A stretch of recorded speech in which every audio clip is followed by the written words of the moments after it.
All right. It is Tuesday, November 22nd, 2022. And that can only mean one thing.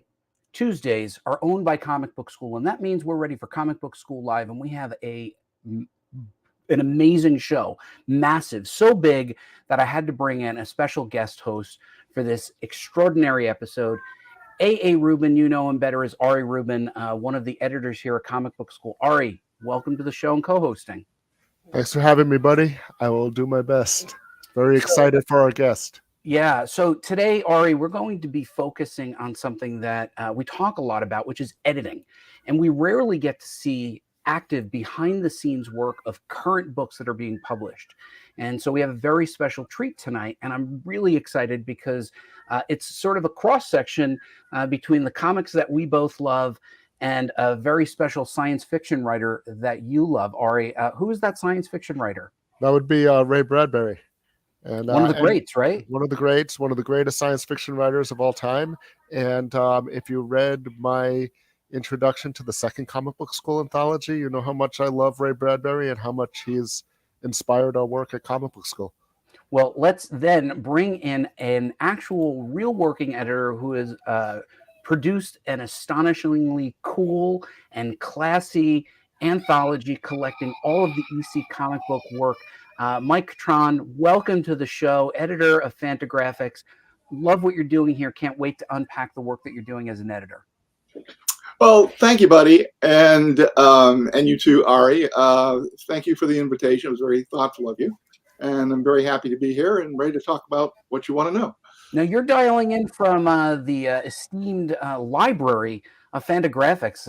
I'm admiring the shelf behind you. What's on all those shelves? Well, on this shelf, we have a lot of the EC books that I do, which this Bradbury project came out of. And we also have the Carl Barks library, which I also edit, which has nothing to do with EC Comics. But it's part of this giant EC library that you've been pulling together for years and years, right? That's right. This is both of these projects have been going on for at least 10 years. And we still have many years to go yet. There's a lot of material. Barks himself did like 500 stories. And of course, we're reprinting all of the EC New Trend and New Direction stories, plus a lot from the pre-trend years as well. So there's thousands of pages of material that we're working our way through. And when you say years and years, I just want to tell you, Mike, that you personally had an impact on my life because in 1976 with Gary Groth, you co-founded the Comics Journal, which was a majorly influential publication all through my years growing up and then as a journalist in the industry. Looked to the journal for great journalism and, of course, for recommendations on the world's greatest cartoonists. Well, yes, and that was more or less the foundation of Fantagraphics. We're still publishing the Comics Journal today, but of course, as you might have noticed, we've expanded out into other books and graphic novels and published comics of our own, rather than just talking about comics other people publish. And you also you worked with Wendy and Richard Pini at Warp Graphics. I sure did. Helping that was right. Yeah, those were some fun years. Those are some great years and some wonderful comics out there.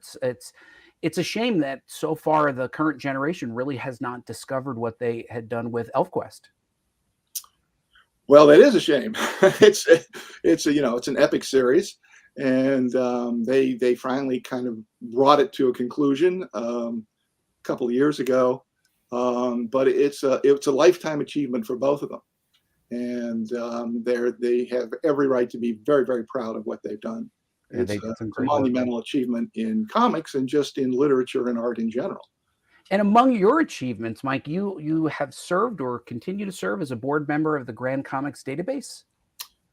Yes, I was on the charter committee when they were writing the charter, and then I served as board member for a few years. But when I came back to Fantagraphics, I decided I needed to focus on Fantagraphics. So I'm still sometimes on the chat boards there, but I don't have an official capacity anymore. I will tell you, I use that resource all the time. I mean, it is such a great resource. So I encourage everybody to grab a comic book that they like and index it. Vince, dialing in from Canada, said, "This is history," in all caps. That means he's shouting it. Okay. Well, okay. It's also live. So, Mike, you've had an amazing career, and now you're building a library for the ages. And I have to tell you that we were able to preview this entire book, and I can't wait to show our viewers this. But also, you were very generous in showing us how your editorial process works. So behind the scenes of your work, the markups. So I'm going to dive right into it and show our audience the work that you're putting together, because it's really just gorgeous. So we're going to pull up, and everyone will make fun of me, but for once I've got my slides and they're ready and set up. This is Home to Stay, the Ray Bradbury, the complete EC stories. Mike, how big is this book? We were talking about it offline. How big is this book? This is a large book. This is chest high book. Here's a copy. Oh wait, go to Mike. Oh no, that's me. No, that's wrong button. There you go. There you go. We're going right there. That is a big book, Mike. Hold on. There you go. Hold that up again. That's a big. That's almost book. From my neck to my belt, almost.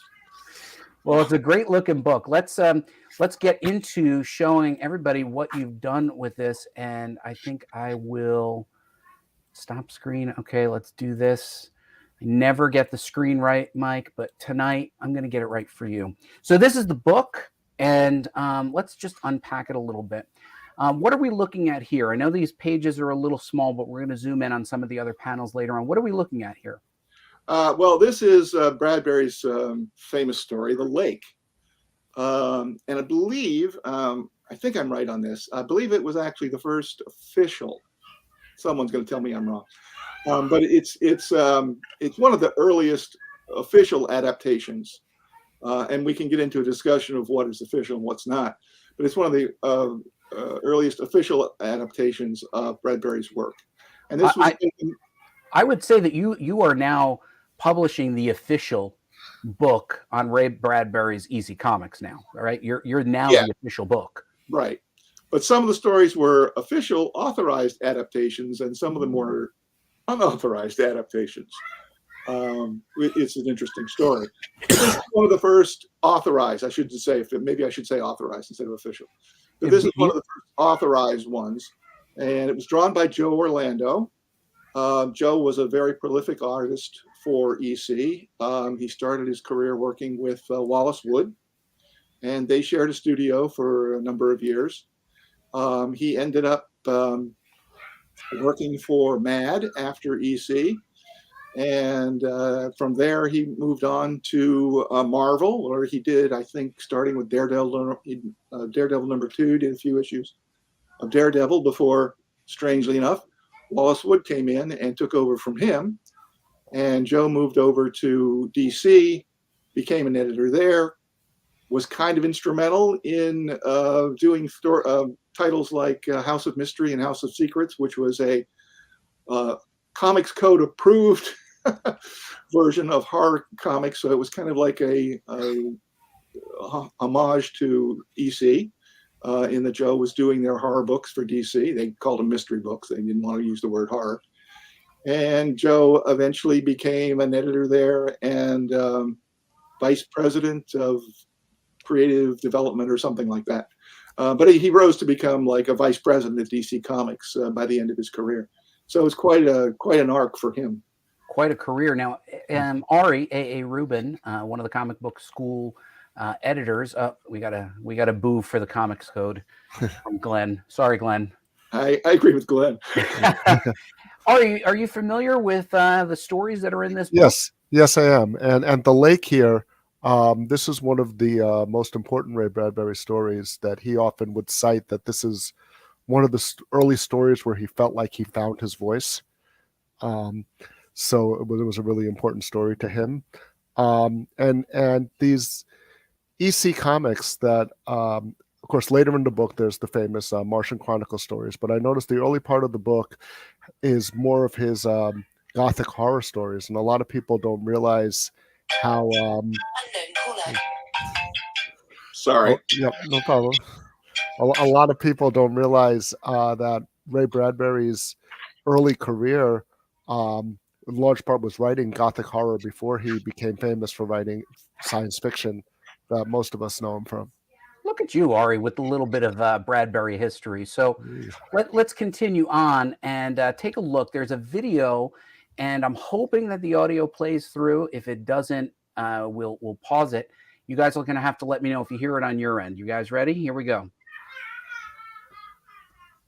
When you saw these unfolding, Ray, what were your feelings? It's muffled. When the first few stories hit you.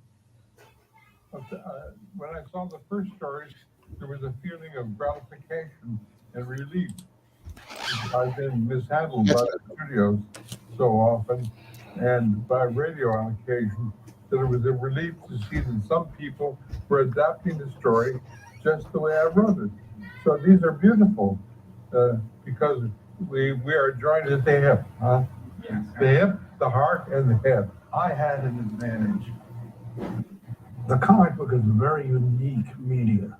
It combines typography and pictures. There's no other media like that.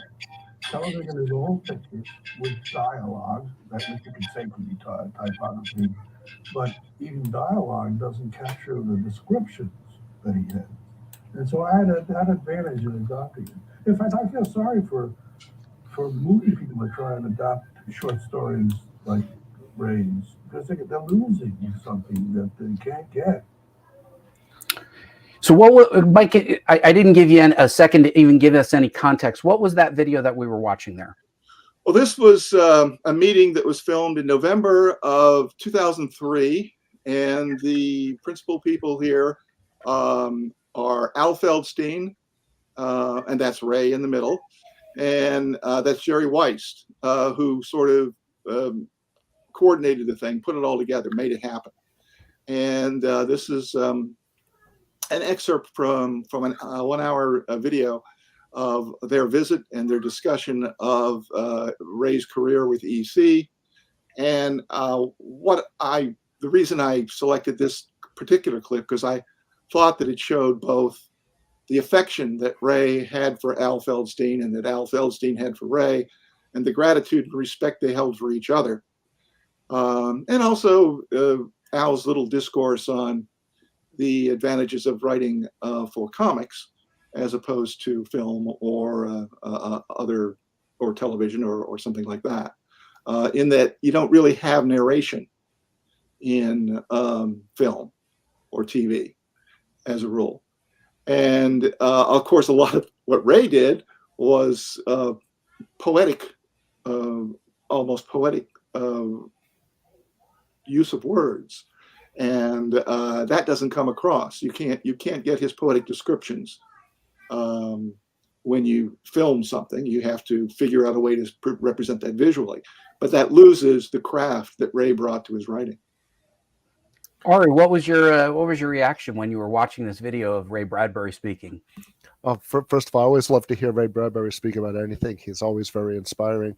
But I was thinking that Ray Bradbury actually learned to read from comics, and when he got his first typewriter, when he was first deciding to be a writer, he one of the things before he was writing his own things, he would try to write he'd write some Edgar Rice Burroughs style sequels, but he'd also write his own, not for publication, but just to learn how to write. He'd try to do Buck Rogers scripts. And that's in Sam Weller's book, the Bradbury Chronicles, and he was into comics, and you could see how it influenced him. Yeah, he didn't look down on comics. He saw it as a. He did not. All right, so let's. Oops. So we were just noting when we started that this is a giant book. This is something that will live proudly on everyone's shelf. Even Mike, we have to say I'm going to pull this up real quick because I have to tell you, we have big shelf envy of the shelves that you have there. Let's look at look at those shelves. Those are just beautiful. Thank you. All right, so we reorganized our library. So is that a card catalog? Is that a card catalog back there you have? I'm not sure what you're pointing to, but no, we don't have. No. This would look like file cabinet. That would Look be like in a database. What's amazing, Mike, is how much I'd like to steal from that library. All right, so let's look at this book. This is a giant book. And just for scale, Mike, how big is 50 Girls 50 and Weird Science Fantasy versus Home to Stay? Right. Well, 50 Girls 50 is about the size of a typical comic book. Wow. And that was the third in our series. This is the latest one in our series, and it's about the size of a comic book. And this is a collection of Johnny Craig stories. And if you're not familiar with Johnny Craig's work, I strongly suggest that you do familiarize. He's a great storyteller, master. He did a lot of crime, right? A lot of EC crime, right? Right. There's a lot here to show. So this is, if you take this as the size of a comic book, then this is the size of Home to Stay. Is that actual original art size, Mike? No, this is not original art size. It's not that large. Original art is much larger. But this is a good compromise size to show off the art and to still be, handleable. So most EC collectors would tell you that the Weird Science Fantasy you see in the center there was the definitive reprinting of the EC canon, and they did it in a larger size, and you'll see that we're bigger than that. Yeah, this one goes. It's not as large as, say, our Prince Valiant book, which was, and even that wasn't original art size, but it was huge. Right? I can show you that too. Yeah, show us that. And then combination. This was Oh my goodness! This is our Prince Valiant book. This is a studio. I can't even get the whole thing in the screen. Wow. But this is close to original. This is still not original art size. But at some point, you just have to say this is going to have to be big enough. So, Mike, for comic book aficionados, would picking up that Prince Valiant book count as exercise? What's that? Would that count as exercise, picking up that book? Yes. You can read and get your exercise at the same time. All right, so we have a gigantic book. This is this must be an Amazon. Yeah, that's I don't even know this guy. He's an Amazon reviewer, and he took a picture of the book of him holding it. You can see it's the size of his chest. Huge book, he says. And then we have a little video of you demoing it. But you know what? We just saw the book. Let's just do a quick view of it because we managed to get videos to play, which is exciting to me. Sound not so much. Well, this video was done to show Kayla, who's the designer on the book. When we got the proof from the printer, she wanted to know how the cover enhancements look. So our way to do that was to make this video show the various light going off of the various enhancements, the metallic ink and the debossing and the spot gloss and all that sort of thing. So she, Mike, you could have said you made this video for me, and I would have been fine. I would have been fine. That's the Fantagraphics kitchen, by the way. That is it's beautiful. It looks great there. This is Vince saying he has size envy has been triggered, so people are liking what you're doing here. Speaking of the covers, you showed gloss and other cover enhancements. Our editors and production people will be very interested in knowing what this and this is. Can you explain what these are, Mike? Sure. If you're familiar with the printing process, you probably know that we generally print with 4 inks, cyan, magenta, yellow, and black.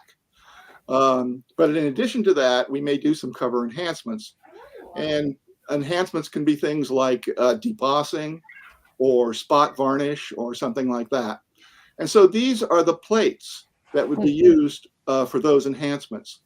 And I'd have to look a little closer to figure out which one is which.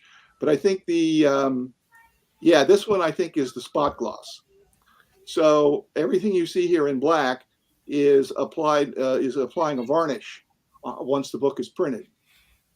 And then the other one is showing the debossing, which gives the book a 3-dimensional feel. It's actually imprinting a shape into the flat cover. This is a real premium book. I mean, this is, it's not an inexpensive book, but I mean, you can see that the work is in the pages and in the cover. It's really gorgeous. Yeah. I'm really proud of it. I think Kayla did it I think she hit it right out of the park. She did a terrific job. Yeah, when you showed that book and the embossing and the glossiness, it was clear that, she took a lot of effort to knock all this out and show and spot where the glosses and embossing would go. Right. All right, so a little bit of background, and Ari is going to have to just contain himself because you actually have correspondence directly from Ray Bradbury, and it explains a little bit of background on the book. I'm going to ask you to talk about it, but through the magic of PowerPoint, I've zoomed in for you, Mike. Tell us what we're looking at. Okay, so the reason the book is called Home to Stay is because Bill Gaines and Al Feldstein had a way of creating comics that was unique to EC as far as I know. And part of that process was that they would meet in the morning and they would go over a what you'd call a plot conference. And then they'd conclude the plot conference, and then Al would go out and he would write the story. And when I say write it, I mean he literally took a piece of artboard and started writing captions and word balloons. Wow. And by the end of the day, he was finished a 6 to 7 or even 8-page story. And then they turned that over to the letterer, and then the letterer lettered it, and then it was handed off to the artist. And he did that 4 days a week. Wow. He was writing a story a day, 4 days a week, most weeks. And that's how they put together their line of comics. Well, to get the story conference started, Bill Gaines would come in with what he called springboards, which were just notes and things he jotted on pieces of paper, ideas he had that might make for interesting stories. And a lot of those notes came from things he read. And among those were a couple of Ray Bradbury stories, which he presented to Al. And these two particular stories, Rocket Man and Kaleidoscope, they happened to combine and make into a single story, which they called Home to Stay. And they gave that to Wallace Wood. He drew it up, did a great job, and they printed it. And somebody bought a copy and wrote to Ray and said, "Hey, Ray, they're using your stories." So, and the story is much more complicated than I can get into right now, but Ray was a little upset, as you might imagine. And so he couldn't afford to sue them. So he did a little bit of jujitsu instead. And he wrote this letter and said, "Oh, I see you've done this. And somehow I know in the hustle and bustle of the office, you must have just forgotten to send me my $50 adaptation fee." And Gaines knew he'd been caught red-handed and immediately sent him a check. And from there, they developed an official correspondence, an official collaboration. And it opened up a whole range of stories for EC Comics and improved their line greatly, and gave Ray a bit of a boost as well, because they put his name prominently on the covers of the comics where his stories appeared. On the science fiction stories, he would say something like America's top science fiction writer. And on the horror stories, it would say America's top horror writer. And on the crime stories, well, you know how that goes. So Ray got a little boost out of that. And so that's what this letter was. This is the letter that started that whole thing, started off. Well, it's funny. Today, somebody would just go on Twitter and blast the publisher. Now, instead, Ray was like, well, let me build a bridge and then have this fruitful relationship going forward. Right. And it turned out very well for him because he didn't lose his head. He was smart enough to think, how can I turn this to my advantage rather than trying to bully somebody or shame somebody? Wait a minute, I can make this better. And I think that we'd all be better off if we thought that way more often. I'm gonna just go back to the. I think that's an important aspect of the craft and business of making comics. Comics are very much a relationship business. I'm sure you've encountered creators who shot first and asked questions later. Can you just talk a little bit about your experience working in publishing and how creators can best build a relationship with an editorial team? Well, gee, that's strikes me as being something that's highly individualized. I mean, obviously, I didn't have a relationship with Ray. I met him a couple times, shook his hand, and that was about it. And I did have, some extensive correspondence with Al Feldstein. And I met a number of the EC artists over the years, but it was never except for Al Feldstein, it was never in a professional capacity. I was a fan, right? And so the thing of it is you have to build trust in an editor, but just as important, you have to find an editor you can trust. And as an editor, I feel my job is to make the product better.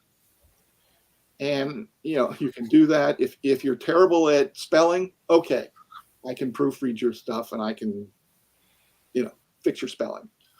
But if you have questions about, should I write something this way or write it that way, or, should I draw something this way or draw it that way, it can be useful to use your editor as a sounding board. And the editor can help you craft your story in the way that is going to make it a better story. The editor might have some ideas to contribute to some ideas that you might not have thought of, or a twist that you might have not have thought of. On the other hand, there are creators, say the brothers Hernandez, where you just step back and just take whatever they give you and get it out on time. It just depends on the level of skill and craft and confidence that the creator has. And the editor can be there to boost your confidence. The editor can be there to boost your technique. The editor can boost that. So it's a two-way street, but it's primarily still, at least as far as we're concerned at Fantagraphics, it's primarily still the creator's work. Right. I mean, my name doesn't go on the book. Your name goes on the book. Right. So I can offer you suggestions, and you're free to use them or not. And if you like them, then you're welcome to them. And if you don't, okay, that's fine too. So, Ari, final thoughts as you look at this rare correspondence. I'm sure you were thrilled when you saw it. Oh yeah, I mean, I think it's so interesting that he would do that. That presented with the situation where someone might get angry, and where he probably did, and then not being able to afford to sue. Like, it's like necessity is the mother of invention, and he was able to come up with this very clever way to do it. It's really interesting that he was not only a genius in terms of as being a creator, but also in things like this, managing his career. Certainly. That's sort of what happens in life, right? Something suddenly crops up, and what are you going to do with it? Is there a way to, leverage it? At first, you might not think so. Ray found a way, and I think that's a great example, because look, it turned out to be some of the greatest comic stories that the industry's ever produced. I couldn't agree more. So let's keep going on, because we want to make sure that we show some things. One of the areas that you were very generous in showing us was your production. We have is a wide view of a spreadsheet of yours, Mike. And once again, we'll zoom in. Can you just talk about how you've used this spreadsheet and what's on this spreadsheet for the aspiring editors in the audience? Sure. Well, so this is an anthology comic, and I'm keeping track of a lot of elements, not just the stories, but also the front material and the back material, the back cover, and all that sort of thing. And so you can see I've got my columns labeled here. Stuff you might expect: the title of the story, what issue it originally appeared in, what the cover date of that issue was, and you'll see that I've highlighted the number of pages because I need to keep track of my page count. And then because of this particular project, what it's based on. Now, the story doesn't always have the same title. A lot of times it does, but not always. And then what was Feldstein's source for this? Because there were different versions of different stories at different times. So I want to kind of focus in and give credit to the source that Feldstein was working from. So The Lake, for example, came from the collection of Dark Carnival, but it was, and here you can see it's also published in the October Country, but that came later. That came after they'd done it. And where it was originally published, it appeared in Weird Tales, because Dark Carnival was itself an anthology. And then the credits, the script, the artist, and then my little column over here saying it's official, or as I said, whether that's a yes or a no. And the examples you see here are all yeses, but there were a few no's in there too. This is a great resource. Ari, remember when you were editing the anthology, this would have been an amazingly useful tool to just see how Mike traffics such a monster project. Right. Yes. And then because it's Excel, you can total your page count. You keep a running page count total at the bottom. You can't see that on this, but it'll total up all those page numbers, so you know what your page count is. Yeah, I think even on this one, I couldn't even get all of it in. I mean, it was a humongous spreadsheet. And it goes on for several pages. Yeah. So can I ask you a question, Mike, about organizing the stories into the anthology? Yeah. I noticed that you grouped the stories by the Ray Bradbury collection that they appeared in, right? It's all the Dark Carnival stories, all the Martian Chronicle stories, right? And then Illustrated Man, and then other stories. But that was not the publication order of the EC College. So can you talk a little bit about that decision of grouping them by the Ray Bradbury collection rather than by the EC Comics publication date? Right. Well, Fantagraphics is an artist-oriented company. So we think artists first when we think about the books that we do. So in this case, we're doing a book of Ray Bradbury stories. So we decided to do it, or I decided to do it, according to the anthologies that Ray had put out up to that time when these stories were being adapted. So he had the Dark Carnival, which I don't think is in print anymore because it's all been absorbed in other collections. Into the October Country for the most part. But yeah. Right. Yeah. So it was Dark Carnival, and it was the Illustrated Man, and it was Golden Apples of the Sun, and Martian Chronicles, right? Exactly. So basically, I just took the stories from those anthologies, put them in order they would have appeared in the anthology, and put them into each section. So there's a section for Dark Carnival, a section for the Martian Chronicles, section for the Golden Apples, the section for the Illustrated Man, and then a few strays that weren't in those anthologies.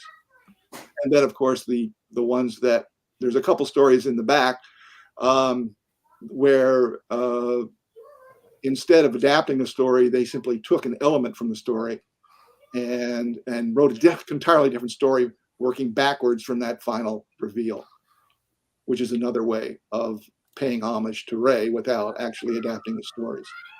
So let's keep moving on. Again, you appear to be a master of organization, Mike. I was admiring your folder structure. We're going to do a zoom in, but before we zoom in, what exactly are we looking at here? Well, this is a folder that I have. This is my master folder, and all of the elements that I need to work with are kept in this folder. And of course, there are a lot of subfolders that you can't see, but this is how I organize my work so that I can find stuff I need and keep track of everything I'm doing. I would imagine there's a lot to keep track of in such a big volume. Right. And this doesn't even include the art. That's on a separate server. Yeah, this I is, mean, this is how- just mostly my editorial stuff.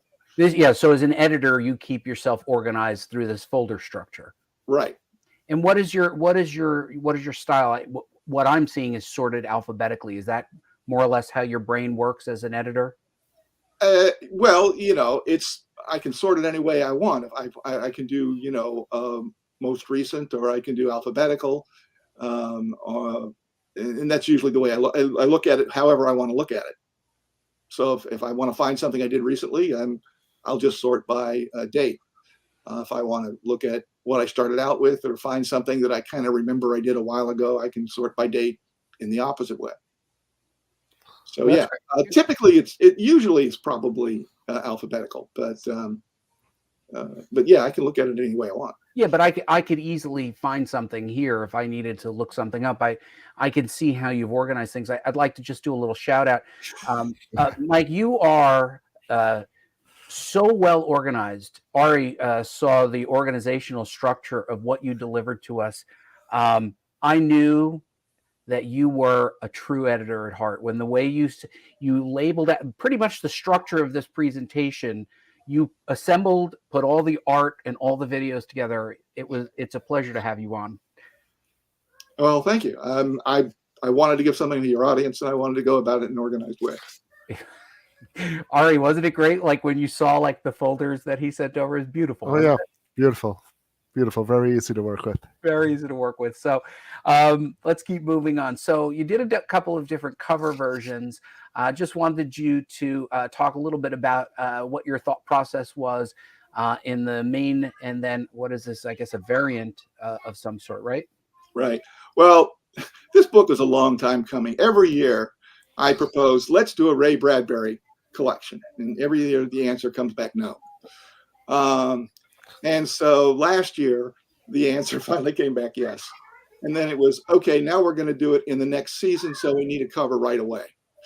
So the one you see on the right is the one that we put out as our solicitation version. And it was put together, very quickly with no expectation or intention that would be the final cover. So sometimes you have to do that because you have deadlines to meet for distributors and things like that. So that's what we did. And then, having told everybody that the book was coming and that here's an exciting visual to represent it, then we were able to take a breath and actually design something a little more interesting. I have to tell you, I think they're both great, but didn't you say recently that someone passed away? Greg Bear just recently passed away? Greg Bear wrote the introduction. And I'm still a little upset about it, but Greg just died on Friday. Wow. And he'd been ill, but still. But Greg is a science fiction. He won multiple Nebula and Hugo Awards. He was a founder of the San Diego Comic-Con, where Ray spoke. And he was a great friend of Ray's for 45 years, and he was very excited to write the introduction to this book, and I was very lucky to get him, especially on short notice. And he did a terrific job. And we published another book this year called "See You in San Diego," and it's an oral history of the San Diego Comic-Con. And Greg contributed to that because he was one of the founders. So he gave quite generously of his time in interviews and whatnot, remembering the early days. And so he's in two of our books this year that came out around the same time. Hey, Ari, you're familiar with Greg Bear as well, aren't you? Yes, great science fiction writer. And I just found out recently that he was a founder of San Diego Comic-Con. I didn't know that until I read it in the obituary. Yeah, I had just started reading, and I haven't finished it yet, his latest novel early last week. Wow. Well, a great Rolodex you got there, Mike. We're a little jealous of that too. Seems like you're able to. Yeah. Well, in fact, if you don't mind, let me just mention, I do want to talk a little bit about the front and the back matter in the book. because not only did I get Greg Bear to write the introduction, but I also got Ted White, who's an original EC fan, to write a piece about Ray's Pulp Days. And Ted is a science fiction writer. He was an editor. He was the editor of Amazing and Fantastic, and Heavy Metal at different times. And he's been associated with Fantagraphics for most of our existence in one way or another. And he was a teenager actually buying these comics off the stand with his own dimes when they first came out. So he's a very long history with EC Comics and really knows what he's talking about. When they were a dime. I'm selling him short just saying that much because there's so much more that Ted's done. So this next part, and for everybody who has interest in print publication, I've seen the kinds of markups that you do for color. I've never seen anything quite like this. So before we get into this, can you just introduce what we're looking at, Mike, and then we'll get into your editorial process of marking up color? Well, this is not my process, and this goes back to the original publication. This is a scan right out of the original comic book. It's Wallace Wood's splash panel from the Home to Stay story, and that's what it looks like in the comic. Just a quick note. Just look at the depth of this storytelling. This is what we talk about in comic book school. You have a foreground, you have a midground, but look at how many layers of background the artist includes. It's a real masterclass in one panel on how to show depth on the comic book page. So we dive into this. Mike, what are we looking at here? All right, this is Maurice Severin's color guide. This color guide would be given to the printer for whatever issue of Weird Fantasy that was. And the printer would use her color guide to make the separations, to make the comic book, to make the separations to the CMYK plates. And you'll see that in some cases she's marked it with some letters. So, for example, Y means yellow. Mm-hmm. And in printing terms, that means 100% yellow. Now, this is a unique system that was only ever used in comic books. The rest of the printing industry doesn't do this. But it was developed by a man by the name of Jack Adler, who was a friend of mine, who was DC's production chief for many, many years. But he developed the system when he was very young. And basically, rather than going CMYK, he went R for red instead of magenta, and B for blue instead of cyan. I guess just to make it simpler for everybody. But then the indication there of the 3 or the 2 or whatever is the percentage of that color that was to be used. And you can see in this example where it's written no color, and that's because Wood used a zipatone area there in the foreground, and that's a gradated zipatone, and so they didn't put any color on that because that would tend to muddy up any color that they did put there, and Wood's effect was fine just the way it was, so there wasn't any reason to change that. That's zipatone? He cut that zipatone like that? Yeah. Wow. That was you put a lot of work into. If you've ever cut zipatone, that's a lot of work. Zipatone. Yeah. So we're looking at the B, the Y, the R. We're going to zoom in a little bit more to get a better view of this. This is the top half of the page. Right. So you see where it says YR? Yeah. So what that means is 100% yellow and 100% magenta, or as they called it, red. And that's what I call Superman red. And that's how you get that saturated red in a comic book, by combining, in printing, by combining 100% of the yellow and 100% of the red. And then you can, step back and make it a lighter tone by going maybe 50% red and 100% yellow, something like that. Wow. Ari, did you know any? I didn't know any of this. I did not know about the system. What about this Y3B2? There's two different values there. Right. So it's a Y3. Oh God, I'm going to get it backwards too. Y3, I think, is. Let's see if we can figure it out by 70% yellow, and B2 is 50% cyan. So it's just different percentages of those colors. That's what it indicates. That's impressive. I just don't have it memorized anymore. I used to have it memorized. I don't have it memorized anymore.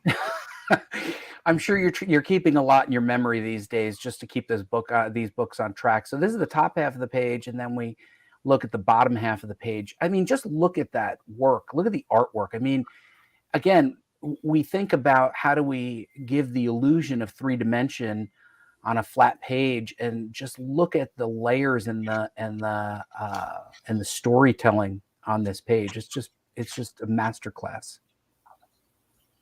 Let's see if I can find it for you. You can take a look at it in black and white. Give me just a moment. Fun stuff, right, Ari? Looking at this, this art definitely. like this. And that's Wally Wood in there. Oh yeah, That was Wally. so here's how it looks in the book. Oh, wait, let's go big on Mike. There you go. There we go. Wow. And you can see it, I mean, in much sharper detail in the book here, as you might be able to figure out. But all those elements are there, but we're not doing it in color. And there's a number of reasons for that. But this is the way Wood handed it in. Before That is just and everything that you were just talking about is there: the foreground, the midground, the use of tone, that sort of thing. It's all right there. Wow. Like you could study that art and learn a lot just from that. I mean, the placement, the time, the location, it's all set up in the first panel. Yeah. Wow, this is great. Okay, so we're going to keep moving on because we have to make time and we don't want to go over time. So we have the final word. One of your videos, we're going to try and make sure the volume is nice and loud on this when we get to this one. Before we get to that, I'd like to finish, if we can. Yeah, for sure. I wanted to mention some other people who contributed to the book, and that it was Tommy Burns, who is the moderator of the EC fan edit group. He wrote a story about the reaction at the time to Bradbury's work in EC Comics, as seen on the letters pages. Ben Saunders, who's a professor at University of Oregon, wrote a nice piece on the collaboration between Feldstein, Gaines, and Bradbury, and what that means in terms of plagiarism versus inspiration, which I think is a very important article for people to read. I said Ted White wrote a piece. Bill Mason wrote a very, very nice piece on Wood's development as an artist through these stories. And Ray Bradbury contributed his own story about how these stories came to be. It was a transcript from a speech he gave at San Diego Con in 1970. So we actually have a piece from Ray in the book as well. Not half bad, Mike. Not half bad. All right, so we're gonna jump into the final word. Before I click play, you want to set this up and tell us what we're about to see? Yeah, this is. You were talking, Ari, earlier about Ray's early days, and he talks about something here that affected him very early on as a young boy. And I think it's applicable to just about everybody. It's certainly applicable to me, not in the strict sense that that's what happened to me, but the very idea of giving up what you like because somebody else tells you to. All right, let's play the video. And I grew up with comics, of course. I started collecting Buck Rogers when I was 9 years old. And the first strip of Buck Rogers I saw in October of 1929 made me go into the future. Just that one strip drove me wild. And I began to collect Buck Rogers, and the kids in school made fun of me because I was collecting comic strips. and I listened to them, and I tore up my Buck Rogers comic strips after 3 weeks. And 2 days later, I broke into tears, and I said, "Why am I crying?" And I answered myself, "You've torn up the future. You listen to those idiots." And you go back and cure yourself. And how do you do that? You collect the comic strips and make yourself well. So I went back and collected Buck Rogers and made myself well. And I never listened to one more damn fool after that the rest of my life. I went on collecting comic strips, Prince Valiant, Tarzan, Flash Gordon, Popeye, you name it. So if I'm anything, my genesis is strongly in early films and comic strips. That's just so cool. I mean, what a great role model for just be what you love and do what you love and don't listen to those voices. Yeah, I think that's a good lesson for all of us. It really is. Ari, final thoughts before we go and give the wrap. Oh, I mean, it's an absolutely amazing book, and it's. I was saying before the show off air, either someone is getting it from me this holiday season, or I'm getting it for myself afterwards. This is a book I've been looking forward to for ever since I found out about it. So thank you so much. Yeah, Thank you. And I hope you enjoy it. This is great. So, final word there, buy the book, and then we're going to come back. Mike, I could not find you on Twitter or Facebook. Where can you be found? You can email me at Fantagraphics, but I'm not online. I'm not in the Twitterverse, and I'm not on Facebook. I just don't have the time for that sort of thing. You're on bookshelves everywhere. And that leads me to my final question for you, Mike. We ask all of our guests this question. What's one piece of advice that you wish you had received early in your career? One bit of advice that probably would have been useful is calm down a little bit. It's not as bad as it seems. I've been through a lot, so I've seen things come and go, and I've learned that not everything is a crisis. No, it is not. That's a great piece of advice. And Mike, I hope people from Comic Book School take my advice seriously, which is run out, get a copy of this book. It's available now, right, Mike? Yeah. At all the better bookstores and through the Fantagraphics website. Through the Fantagraphics website, and if not, your local comic shop is certainly willing to order it for you. Those are the better bookstores, aren't they? The better bookstores. So, Mike, thank you so much for sticking around. We have a special edition of Check This Out. Ari, are you ready with your Check This Out? So yes. We do a Check This Out segment, and Ari prepared one special for tonight's episode. Ari, what's tonight's Check This Out?